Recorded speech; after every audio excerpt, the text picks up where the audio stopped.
കോന്നിപ്പാടം വനംവകുപ്പ് ഓഫീസിൽ കയറി KU ജനീഷ് കുമാർ MLA ഭീഷണി മുഴക്കിയ സംഭവത്തിൽ വനം മന്ത്രി റിപ്പോർട്ട് തേടി.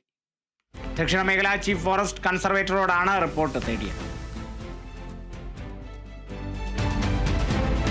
വലിയ രീതിയിൽ വിവാദമായ സംഭവമാണ്.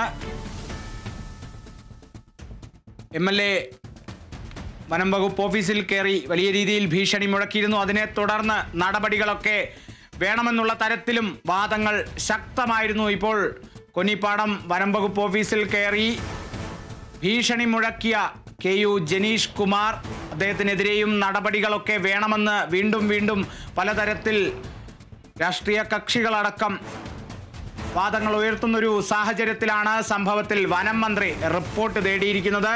ദക്ഷിണ മേഖല ചീഫ് ഫോറസ്റ്റ് കൺസർവേറ്ററോടാണ് റിപ്പോർട്ട് തേടിയത്.